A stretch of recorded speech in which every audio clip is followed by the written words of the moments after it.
Assalamualaikum warahmatullahi wabarakatuh. Selamat siang. Ini kita akan berbagi pengalaman sharing tentang fungsi sensor langsam atau sensor cuk. Dibahasakan bisa sensor langsam atau sensor cuk atau sensor untuk penyetabil udara RPM kestabilan ya. Jadi kalau ketemu motor yang bertipe khususnya untuk Yamaha ya, untuk Yamaha itu yang punya itu Matic ya, Yamaha kelasnya Matic,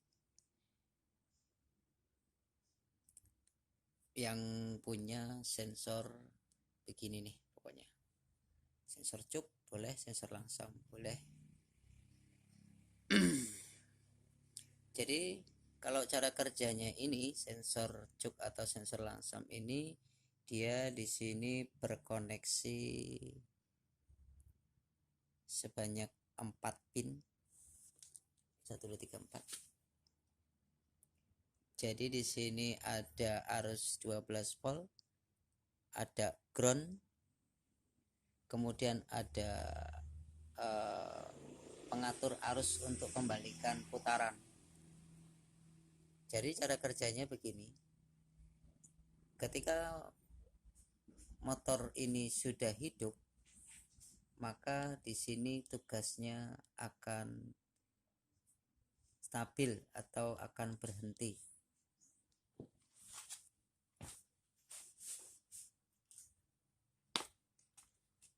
Jadi ketika mesin sudah hidup, ini dia akan nutup aliran udara untuk penyetabilan pencampuran suhu udara yang akan dimasukkan ke dalam ruang bakar itu biar cukup, tidak berlebihan dan tidak kekurangan.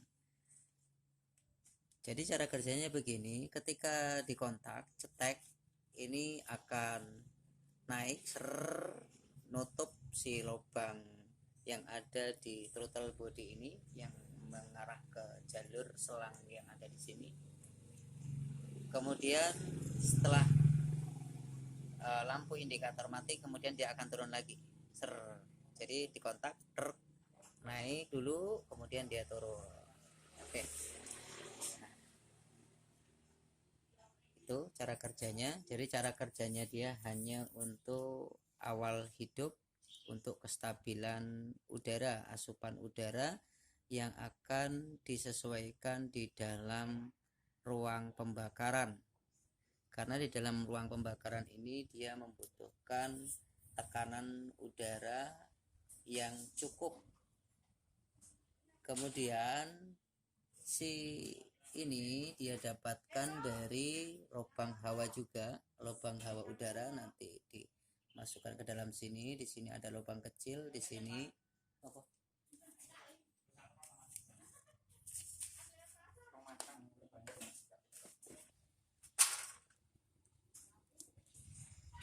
di sini ada udara dimasukkan ke sini, kemudian dimasukkan ke sini untuk pencampuran udara yang ada di sini.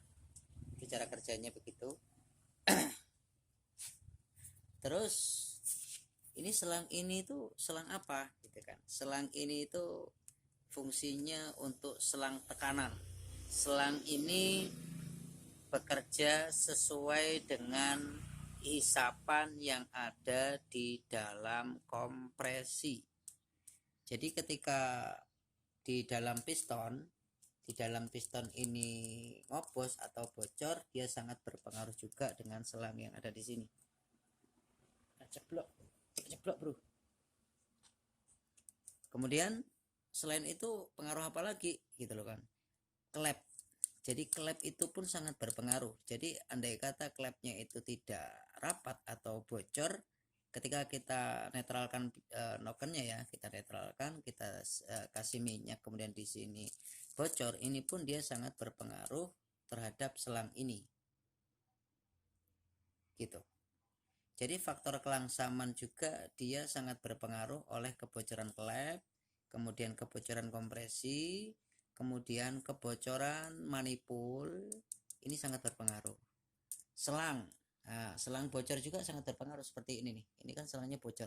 Jadi ibarat napasnya itu tidak sepenuhnya ditransfer ke dalam ruang pembakaran, tapi ada yang sebagian dibuang.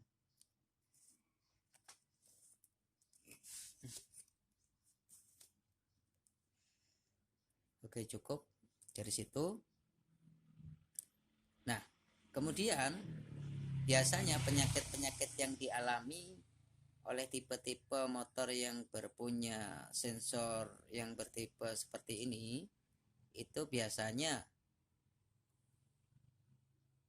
motor saya ini kok Miyuji ya, Miyuji, kemudian Kitty, kemudian NMAX, Aerox, itu dia punya sensor ini. Itu gejalanya apa sih? Itu yang ditimbulkan andai kata di sini salah pemasangan atau bagaimana?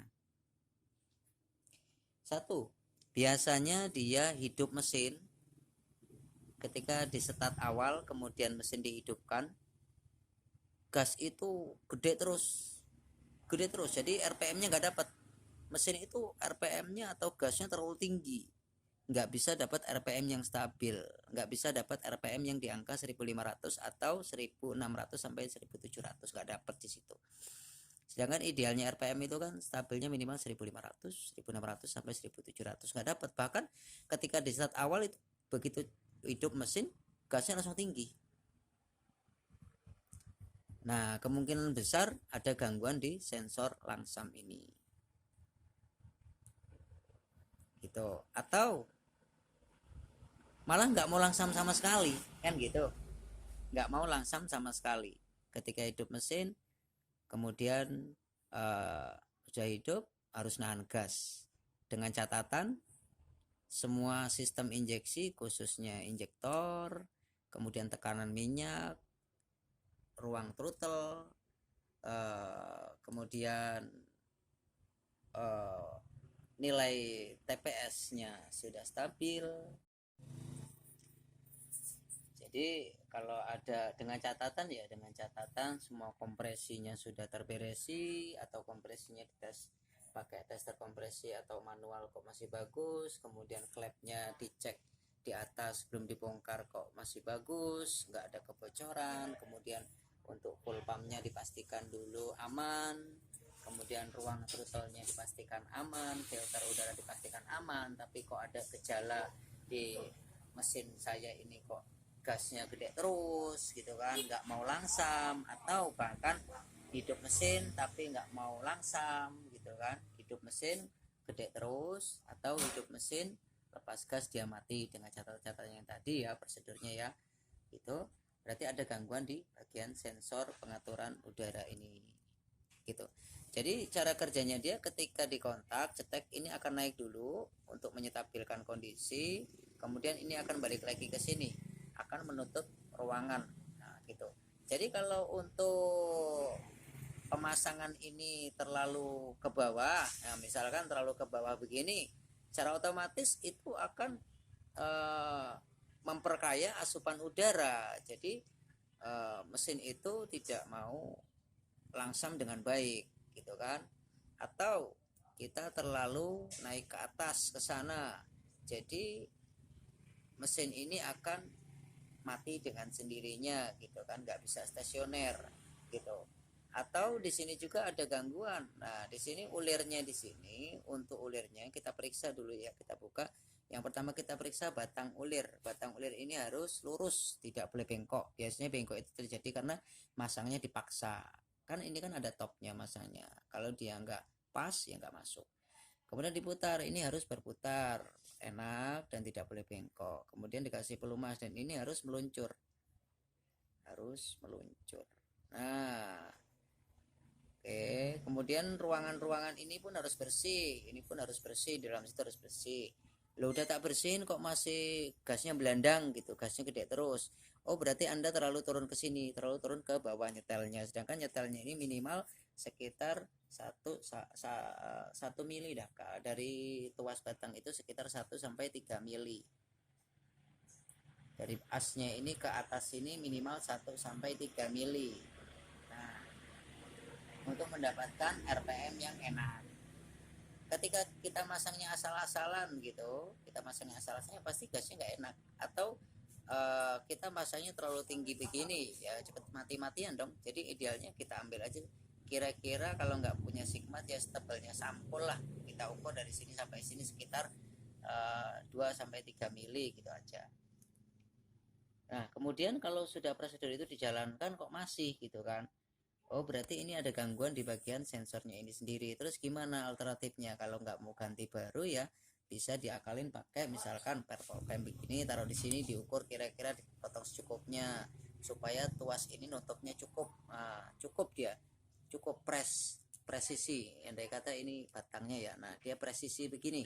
Tidak lebih dan tidak kurang. Nah, andai kata dia terlalu turun ke bawah, secara otomatis dia ruangnya terlalu bebas atau terlalu naik ke atas berarti kan terlalu nutup. Di sini kan harus ada celah udara yang akan masuk gitu, secukupnya dipotong secukupnya. Satu itu ya. Kedua itu selang, jadi kita periksa pertama itu yang kita periksa pertama itu kompresi dulu, bagaimana kompresinya, aman atau tidak. Kedua, klepnya bocor atau tidak. Kemudian yang paling sepele, selang ini pecah atau tidak, dipastikan dulu. Kemudian baru dibuka ini, dibersihkan dulu. Wajib kita buka ini, kita bersihkan, kita setel ulang. Jadi ini hanya informasi, mudah-mudahan bermanfaat. Itu pemeriksaan ketika motor bertipe khususnya Yamaha Matic yang punya beginian. Itu gasnya belandang atau gasnya kekecilan, bisa kita cek yang pertama dari selang, kemudian dari klep, dari kompresi, dipastikan semua sistem injeksinya aman ya. Kemudian baru kita buka ruang sensornya, apakah dia kotor. Biasanya kotor. Dari mana kotoran ini? Biasanya dampaknya dari filter udara yang kurang dirawat. Kemudian diperiksa lagi, ininya harus meluncur, bisa turun dan bisa naik. Dipastikan semuanya bersih, tidak bengkok, bisa naik dan bisa turun, karena cara kerjanya dia ketika di kontak awal stek dia akan naik, menyesuaikan, kemudian ini akan turun. Nah, di sini ditahan oleh spare ya, supaya dia tidak bisa bergerak ngacak gitu misalkan. Misalkan kok tidak sembuh, masih ngabur-ngabur gitu, ada alternatif lain enggak? Nah, ketika orang ini tidak punya biaya, sudah kita semua sudah aman, dia enggak punya biaya untuk ngakalin ini, sudah kita ganjel bahkan selesai. Nah, kita coba dulu melepas spare ini gitu. Nah, lo dampaknya apa? Nah, logikanya per ini kan hanya untuk tahanan. Tapi jangan ditiru. Ini kalau misalkan ini sudah darurat, sudah sangat darurat boleh dilepas pernya. Tapi kalau belum darurat jangan dilepas pernya. Nanti dampaknya ada. Dampaknya apa? Ya nanti ada dampak yang akan dirasakan. Kalau sudah darurat baru kita lepas saja gak apa-apa. Nah, karena per ini fungsinya untuk menahan. Kalau ketika ini dilepas, ini ketika mesin hidup dia akan menyetabilkan dengan sendirinya. Gitu kira-kira. Jadi itu yang bisa kita kasih sharing informasi, mudah-mudahan bisa ada manfaatnya. Terima kasih.